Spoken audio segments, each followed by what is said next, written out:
So, welcome to becoming, this is a small seminar I have done on how to become a RPA business analyst. I'm Abhinav Sabarwal. I'm principal consultant and trainer for School of RPA, and I have about 13 years of experience in IT industry as a business analyst. And for last 3 years, I have been doing RPA projects, and I have also been teaching people how to become an RPA business analyst. So whether you are from a QA background or non-technical background, or you are existing a business analyst, you can actually learn RPA and become a RPA business analyst. Now what happens is, a lot of time lot of non-technical people ask me that, sir, I'm from testing background, or some I'm already a BA and I want to get into RPA, but I don't want to get into a technical role. So how can I do that? And that is why I came up with this webinar, to tell people that technical is not on the only role available in RPA. You can also be a business analyst, which is a non-technical but a very important role in RPA projects. So basically, who is a RPA business analyst? And I get asked this question a lot of time from other business analysts, saying that, okay, how is this different? I'm already a business analyst and I know how to create BRDs, FRDs, or use cases, right? And all those things. So how is this any different? So any BAs here today? No, I am from Yes, BBA. Abhinav. Okay, Yes, Harita. Abhinav. Myself, Harita. Yeah, I'm a BA. Okay, okay, great. Hi. I am Poonam this side. I'm Okay, also working as a senior business analyst. okay.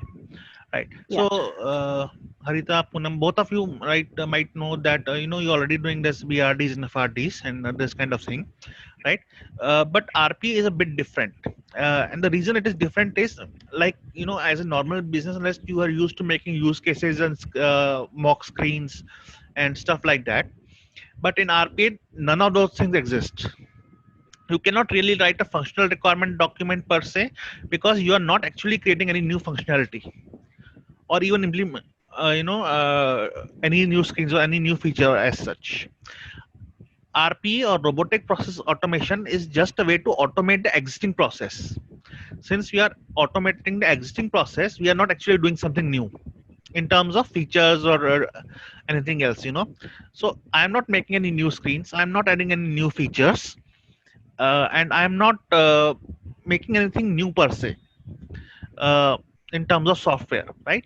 So how do I make a document for such kind of a thing, right? And that was the first challenging question that came to my mind 3 years back when I started this journey as an RPA business analyst. Thankfully, I was able to do a bit of a research and figure out how the whole thing works. So that's the first thing. Second thing is, the life cycle of RPA projects is also very different from your normal life cycle of software development project, right? So in normally you have either a waterfall model or a agile model that is mostly used in most companies, right? But an RPA development model is a bit of a hybrid between these two things, right? So you have an analysis phase, obviously, and there's no design phase, because, like, again, you are not designing anything new. So you have an analysis phase. After that analysis phase, you directly go to kind of a development phase, and development and testing phases are fused together. I'll show you a life cycle of how the RPA is a little bit later in this presentation, right?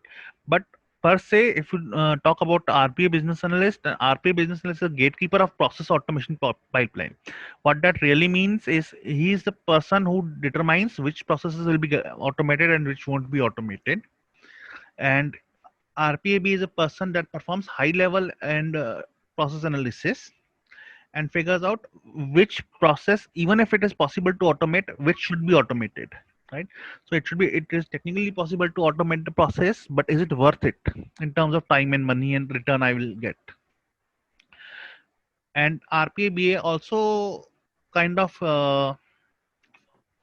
deals with any kind of obstacles that come into development, once project is going off. So this can be that process like we are facing some kind of a technical difficulty probably, or you know process suitability and that kind of a thing. Vinay, Yeah, go yeah, on. sorry to interrupt. Yeah. Yeah, sorry to interrupt. So actually, as you said, like, as a RPA, BA, you don't have to create any FRD or BRD document. Mm-hmm. But I have done some certification from UiPath. I have done with Mm. foundation and in process of advanced level. Mm-hmm. And as I am looking in my organization, like there are some RPA, team is working. So RPA, BA has to create FRD.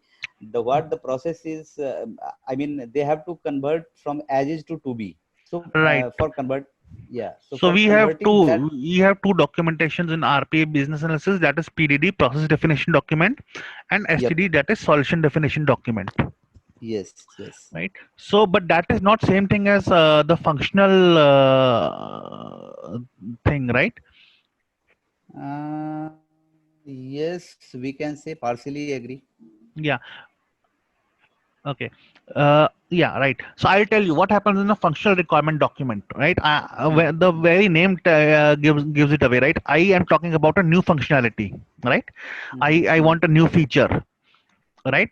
Or something like that. So I normally it's like, okay, this is a new feature. This is who will use this feature, right? This is the precondition, post condition, and all those kind of things. And this is the screen of it, how it will look. In RPA, all those things are not there. This is an existing process, and we want a robot to do this existing process exactly as it is, more or less, right? Excuse me. Yeah, in RPA, what happens is the client will tell you, okay, hey, this is our existing process, okay, and this we want to automate this process. That's it. We don't want to change the process, preferably if we can avoid it. We just want this thing automated and done with the minimum amount of errors, because currently in our process there are a lot of we are doing it manually, there are a lot of errors, stuff like that. So we want a robot to do it fast with no errors, preferably, right? That is your brief. Okay, so that is why there are two main documents that get created, that is PDDs and STDs. Apart from that, depending upon which tool you are using, okay, whether you are using Blue Prism or UiPath or Automation Anywhere, there are other specific documents that gets created as the project goes along. So for Blue Prism, you have ODIs and PDIs and stuff like that. For UiPath, there are certain other documents, and from AA, there's some other documents.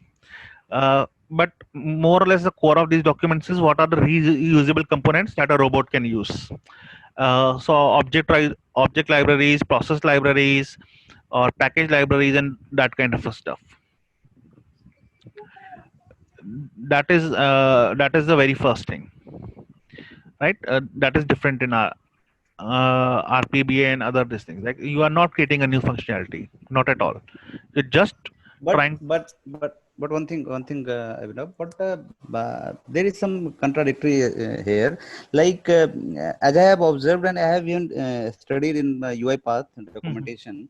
So being a BA, RPA BA, you have to analyze the reason why the customer or maybe internal stakeholders have been requested for the to converting from as is to be.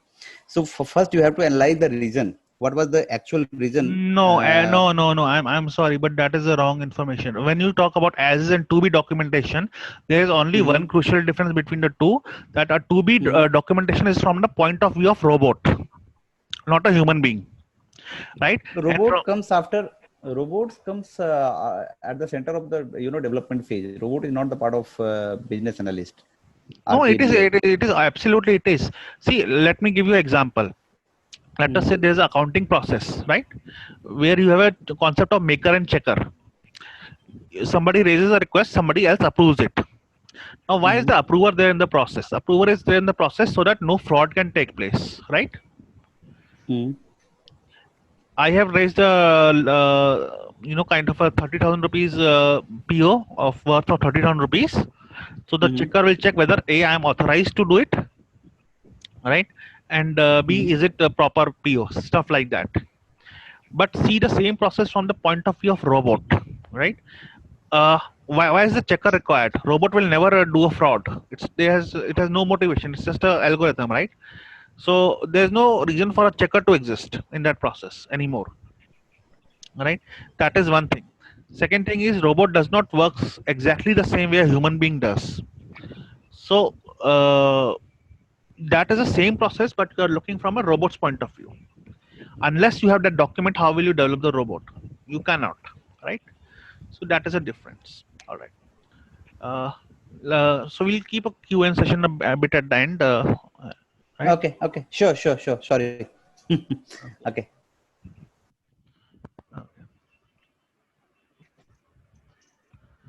And now what does RPA business analyst does? Okay, and how is it like different from your normal BA? The job profile and skill sets are very, very different. Like I said, in normal BA you are mostly dealing with developing new features. You're thinking about things from the user's point of view, human being's point of view, right? How is the human being going to use this feature? Whether require it or not? Okay, how will this thing look like, and all that stuff. All that is not there in RPA business analysis. It's just analysis of process, like PDD documentation creation and SDD documentation creation. And even STD is not your job. So most of the time, what the RPA does is creating process definition documents, explaining the things to his team, who will help him create STD documentation, and he then creates the test case scenarios. Second, the life cycle of RPA is very, very different. So you have analysis. There's a very short design phase, then a huge development and testing phase, which is merged together. And this is purely because of the kind of a development we do in RPA. And then we have a very different mindset. Like I said, whereas the mindset in your traditional software development is to increase productivity by giving new features and stuff like that, here it is FT reduction, full-time employee reduction, right? You want to automate a process. Why? Because you want to have lesser people working on that, right? Or you want to improve the productivity, or you want to speed up the process and stuff like that. So the mindset that you as a BA require is very different from what you require in a traditional process. Most of the time, these are the three things an RPA business analyst does. They identify the automation opportunities and maintain an automation pipeline. So basically that means that we go to different departments within our organization, identify which are the processes which are very good candidates for automation, and we put them in a pipeline like that way. Second is create a PDD documentation, that is process definition document. A lot of organizations actually call them BRDs or FRDs, but they are not that, right? Because we are not talking about any new functionality to be added here. We are talking about how the process is done as is today.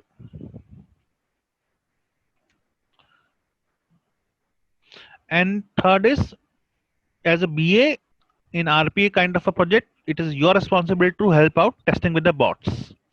Now this is mostly performance kind of testing. Okay, I have made a bot that can do 100 cases per hour. What happens when 200 comes? What happens when the volume is low? What happens when some data comes that I am not expecting? How will the bot behave in those scenarios? So these are the three things, and there are a lot of other things that you also do, but 70% of the time you are going to spend time doing these three things. Okay, so when we say right, so next question logically that a lot of people ask me is, okay, who can become a RPA business analyst? Right? Okay, can I do that? And in my experience, I have seen that there are three kind of people who make very good candidates for RPA business analysts. They are manual and automation testers, already existing business analysts, and project management professionals.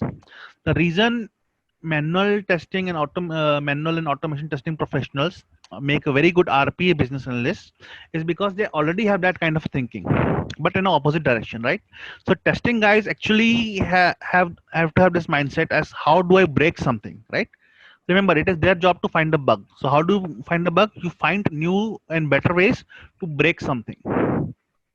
So they already have that kind of a mindset going on. So as a RPBA, I just have to modify my mindset a bit and say, hey, how can I make my robot more robust?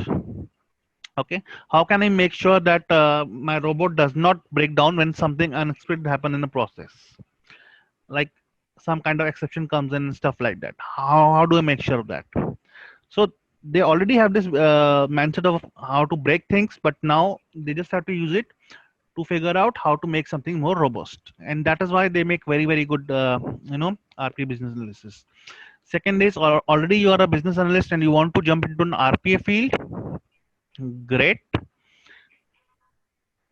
because now this is a skill upgrade for you. So it's not very difficult, right? So in that case, we teach them the life cycle of a RPA project and how to go about it. Basically, we do a course, and we teach people from scratch, assuming they don't know anything about RPA, to how to get started with the RP project. Okay, if tomorrow you become a business analyst in a RP project and you're told, okay, this is a client, go and start the project, what will you do? What will be your first step be? Okay, how will you start?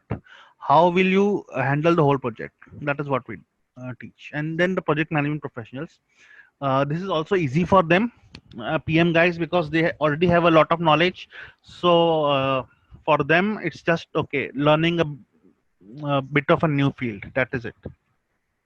Lot of the things remain same, like 80% of things do remain same as normal this thing. But again, what is required in the rest 20% is the change of mindset and a better understanding of a RPA life cycle.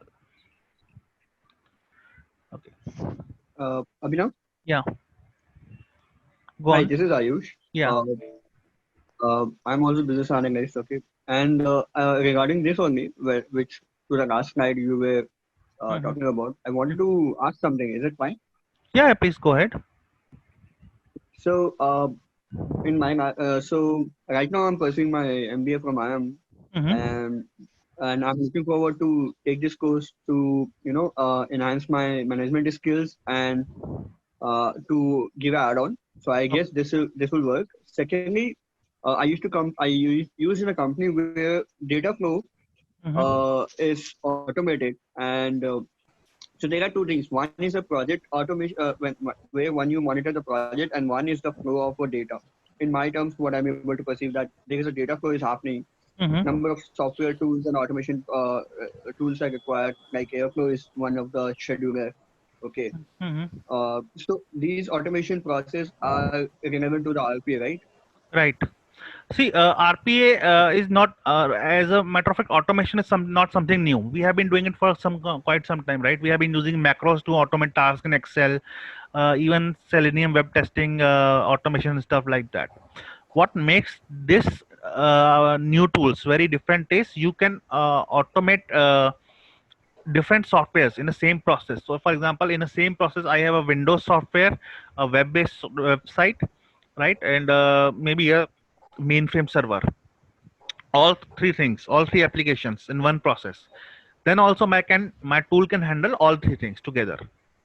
And yes, you are correct in a sense that automation is mostly applicable to data flow, right? So I have data coming in, and I'm applying automation to automate that data. So let us say loan processing, right? I have loan application coming in, and I have my business rules defined, and I automate that, right? So I have rule-based processes. I figure out what are the rules for giving loans. I put them into my automation program, and I automate, saying, okay, from now on, every loan application that comes at the first level and second level, it will be automated. It's a algorithm that will determine whether to give a loan or not, and then only it will go to the human being. So in lot of organizations, there are a lot of processes, and these are everyday processes that are very necessary, that needs to be get done, but that actually don't generate a lot of value. I will take two examples for you, you can decide for yourself. So the very first example was, I was working for this fashion designer called Anita Dongre. Some of you must have known her brands like Global Desi, and as such, and so they have like 100 showrooms in Mumbai alone, and in each showroom there is a swipe card machine for attendance, right? So 100 showrooms that have come up over a period of 7-8 years, right? And some of the machines are different from others in the showroom because they change the model and stuff like that. And there was this one lady in HR whose only job, okay, for half a day was to log into those machines, upload, get the text file of attendance, put them in Excel, formatted properly, and then upload that Excel into HRMS system so that attendance can be calculated and payroll can be done, right? 100 stores. Let us say it takes about 3 minutes to do to one store. So for 100 stores, that's like 300 minutes, right? Half a day.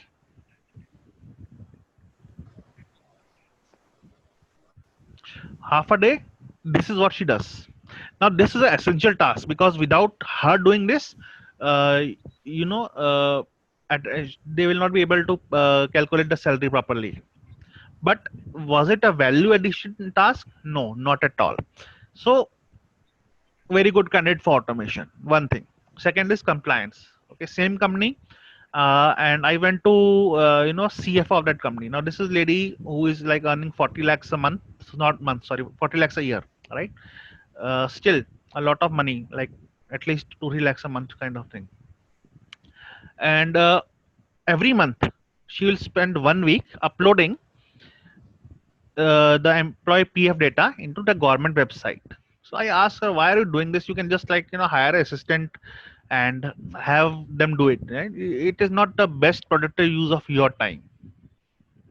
So she replied, you're correct, but I cannot show this data to anybody else. This is confidential data. To know the PF details, I have to know the salary details.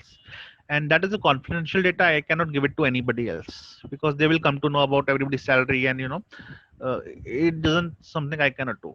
So imagine a person who gets paid, I don't know, 2-3 lakhs a month, spending one fourth of a time a month, right, doing what is essentially a glorified data entry job, right? Does it make sense? Does it bring the maximum benefit to the organization? No, it does not, right? So that's another kind of a thing that is very good candidate for automation. So there in organization there are so many of such processes, right? Processes and tasks that need to be done for compliance reason, that need to be done for things to work smoothly, but not exactly value generating tasks, So those kind of things we automate. And to be a business analyst in RPA, you need these skills. You need to be thinking process mindset. When you are working as a normal business analyst, you don't ever think in terms of processes. You think in terms of people, you think in terms of software features and functionality and as such, not processes. That is a whole other ball game. Second, you do need problem solving skills, communication skills, which are very, very important in RPA kind of a thing, because people are always afraid that, hey, if you bring in RPA, our jobs will be lost, which is not true. The jobs are not lost, they are just transformed. As in, you are doing something, today, that was a low value task. Tomorrow, that time frees up, so you can actually do a high value task. I'll explain this in more detail in a mind. You need to be very, very good at documentation, right?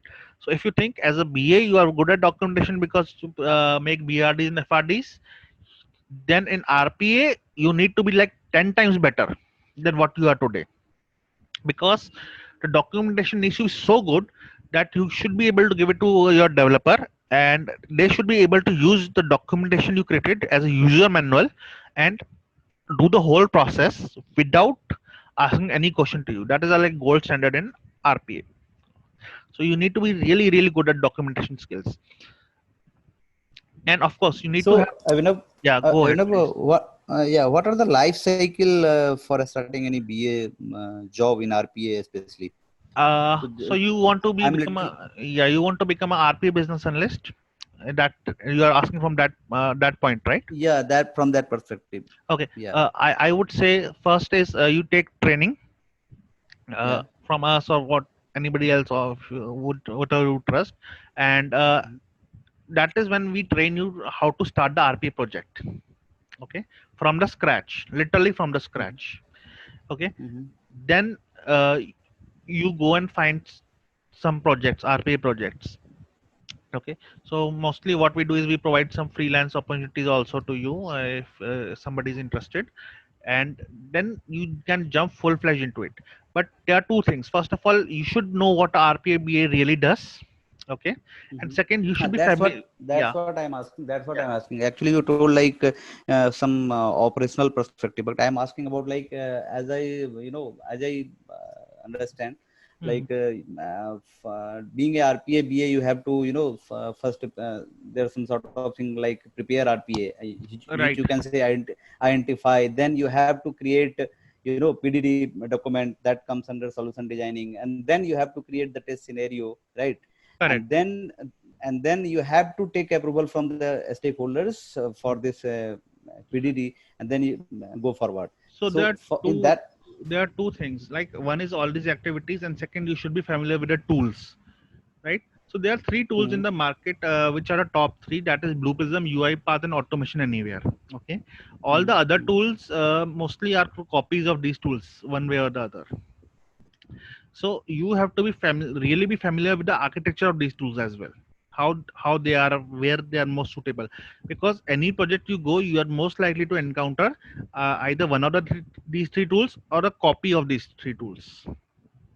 Okay, so UiPath today is the most popular one, then comes the Blue Prism, and then you have Automation Anywhere. So does really BA is concerned about the tool? I don't think so. Yes, he is B. concerned about the tool because it's a capability of the tool that can do something or cannot do something, right? So, for example, if you look at UiPath, UiPath is good for certain kind of automation tasks, but not so suitable for other types, Yes. right? So, UiPath is very good with SAP automation, Hmm. right? Mhm. Blue Prism is very good with Citrix automations, right? Yep. That is one thing. Second thing is when you are writing the document PDD, okay, and on that basis of PDD, STD is created, right? So STD, like I said, is how it's a technical document, and although to be very fair, as a BA, you are not going to create a document. It's a technical architect or somebody who else, right? But in real life, what happens is you are expected to contribute in creating of STD.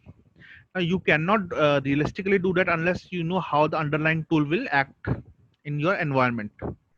So if I do not know how the Blue Prism tool actually works, it's very difficult for me to communicate to programmers what needs to be developed per se. It's very difficult for me to write the test cases because ultimately it's that particular tool executing the process, right? So when I am actually when I actually get into nitty gritty of something, I at least should have a basic understanding of the architecture of these tools. Okay. That is very important, and a lot of BAs, and I say this from experience because we tried in our project to teach a BA, normal BA, without going over the tool, and it failed completely.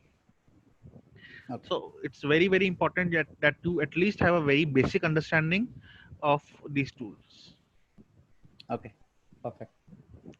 right? And that is like my first point. Exposure to understanding of RP tools is very important. So the course we do, we actually take you through the all the three tools: Blue Prism, UiPath, and Automation Anywhere. It's a very short introduction, but we make sure that you are able to understand how these tools are different, what is the strength of the each tool, what is the weakness of the each tool, and in what kind of cases these tools are usually used, right? So remember, whenever you are getting into an automation project, most of times you will be asked about your opinion as to which tool should be used. Again, there are like 52 tools in the market. Now it's not realistic for you to know all the 52 tools, but you should know, because there are a lot of times there's a cost benefit analysis to be done, so you should know, okay, I can do the same processing from two different tools. Which one should I choose? Which is the most suitable? On what basis will you do that? Right. So maybe one tool is better, maybe other tool is more cost effective, even if it is not better. So what are my goals? How do I translate my understanding of processes into understanding of how this tool works, and which tools are best for which kind of processes and stuff like that. So once you get that understanding of the architecture of these top three tools, yeah, other tools are more or less similar, right? So they might have a similar interface. Some tools are exact copy, but a different technology under it. You can even do RPA in Python, right? And then there are a lot of new languages like Robin that is coming up and stuff like that. So you should understand this, because ultimately it is expected that you'll understand and help the company figure out ROI, right? So whenever some company chooses this tool, they do it on the basis of cost, how much is going to cost and how much result it is going to produce. Okay, this is basically how, or all the activities that are done in a RPA project. So you have a preparation for RPA, you have a solution design, you have a build phase, you have a test phase, you have a stabilize phase, which is we called as hypercare, and then we have constant improvement. So here you see there are two like colored boxes. The orange one is what is the role of BA, and the blue one is what is the role of other people. So we see first is the inventory of process, and opportunity assessment is the for the BAs. Decision regarding the pipeline is for business, and planning and communication changes is for project manager. But in my practical experience, even planning and communication changes are done by the BA, because of the short life cycle of the RPA projects. The BA and PM role are merged in most of the companies. So it is actually 1, 2, and 3. These are 3 things you do.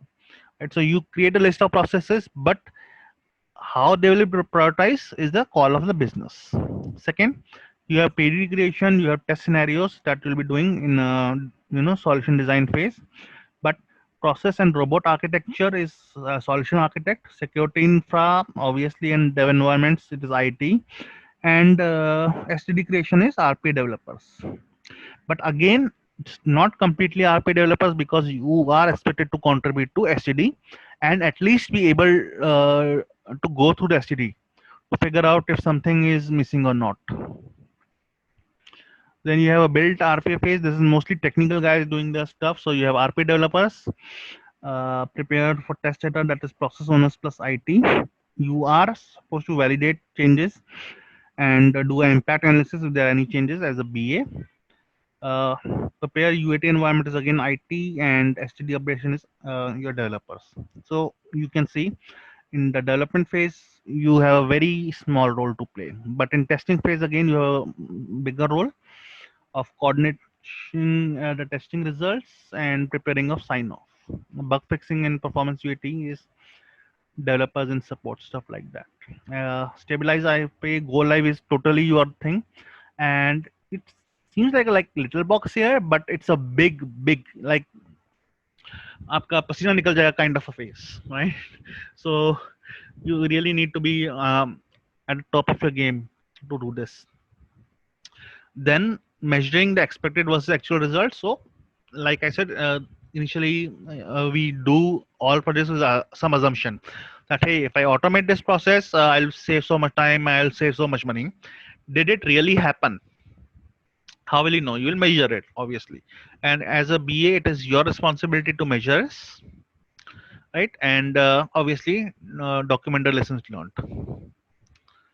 And in last, performance assessment and managing changes is your job, right? So in any process, changes will come. Now, normally it happens due to external factor, regulatory environment changed, something new happened, business process change. So if a business process change, the underlying robot automating that process has to also be changed, right?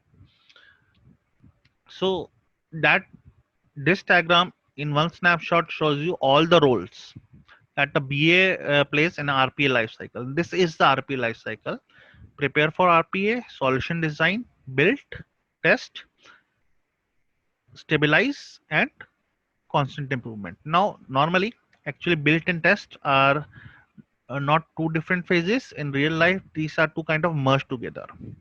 Most of the RPA project guys are like a very short duration, 9 months to 1 year max. Some goes on for maybe a little more than a year. So what happens is you end up working on like lot of projects, right? So let us say it goes department wise most of the times in the companies that I've seen. So one department will start with the RP journey, and then other department will see and say, hey, these guys are saving so a lot of money and stuff like that, so we also want. So year wise it keeps on going. So in one company 5 or 6 departments are there, then that overall RP project will go for 6 years, but the underlying projects, okay, one project for one department, 1 year maximum it will go. Then you move on to the next project within the same organization. Sometimes you move on to a different organization depending upon which kind of company you are in. If you're an IT company, you might move on to another project in another organization because new client comes in. If you are in a client company, like if you are in banking and you are doing RPA project internally, then you will move on to a different department. Right. So this is mostly about the course that we offer, and it's a 20 hours course that gives you exposure to 3 other tools: Blue Prism, UiPath, and Automation Anywhere. Okay. We usually tell people that even once you're done with the RPA kind of a thing, you have become RPA business also, please keep on upgrading your skills. Okay, and it's not it doesn't even cost once you learn the basics, it doesn't even cost you to upgrade the skills. You just need to keep on reading and updating yourself, and try to do more and more of the RPA projects that obviously give you more exposure. Job opportunity wise, if you see RPA, there even as a RPA BAs, there's a lot of opportunities. Now more or less every company is going for RPA, especially after COVID, because what happened was during COVID, those companies that already had done RPA, they were not impacted so much. The other companies saw that and said, hey, we also need to do this. So like lot of job opportunities. If you are looking at salary wise, 7 to 9 lakhs is the basic level, at a very basic level, and goes up to 18 lakhs, even above that. And if you are looking from outside India, in US or Europe, it's either like $80,000 or stuff like that. So it depends upon your priorities and how it is. Career path wise, lot again, this is a question that I get asked a lot. Like say, okay, I become a RP business analyst today, right? And I do it for like 3 years, 4 years, and now what? How do I grow? So this is how the growth goes. You start as a RP business analyst, do it for 3-4 years, okay, in which time you cut your teeth in most of the things. You move on to implementation manager, RPA implementation manager, right, and then to a RPA architect or automation expert. So what is the difference between RPA architect and automation expert? Architect is from technical point of view. At this point, if you have reached architect level, then you would have got at least 5 to 6 years experience in RPA minimum, right? Now at that point you have two choices: either go technically, where you are a technical expert and you can look at the whole ecosystem and where RPA can fit in, or you can become an automation expert, as in a domain expert in a particular field. Like you can say, hey, I advise clients on I only advise logistics clients on how to best use the RPA tools, and I advise them on which tools to use. So there are a lot of tools, and like I said, each tool has unique strengths and weaknesses, right? So in most organizations, there's always more than one RPA tool at use, right? And as an automation expert, your job is to figure out. Yeah, go on, please. Hello.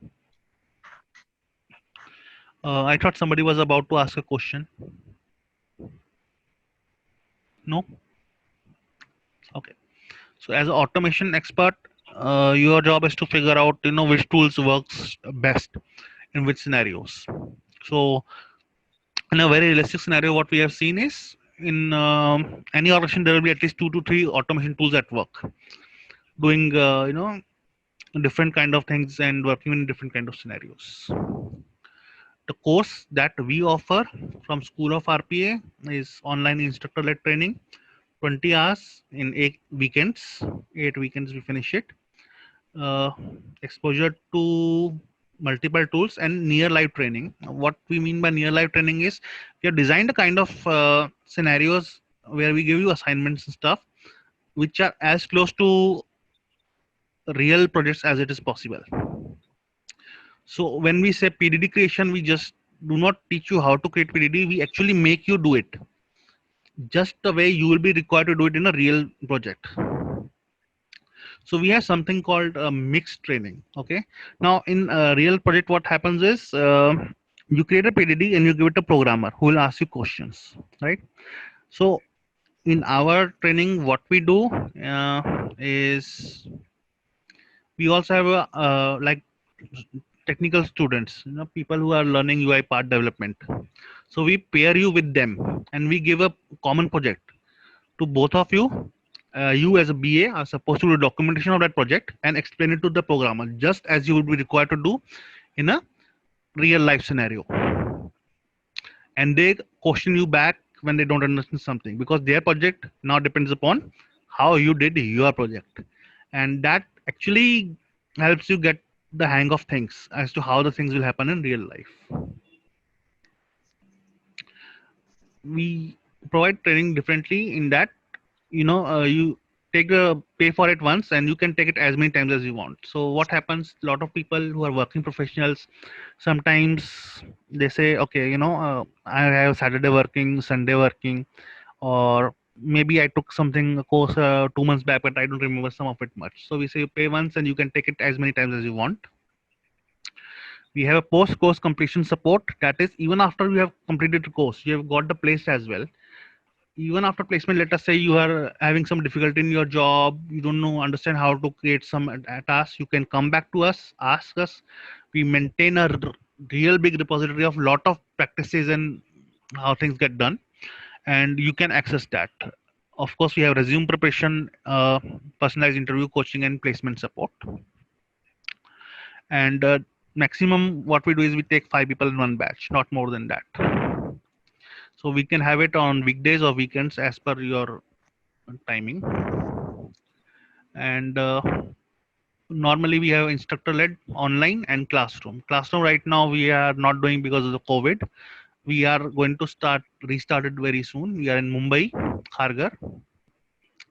But online is right now going on, and again it's instructor led. All right, guys, if you are interested, this is the contact details, and I'll be taking any questions you have right now.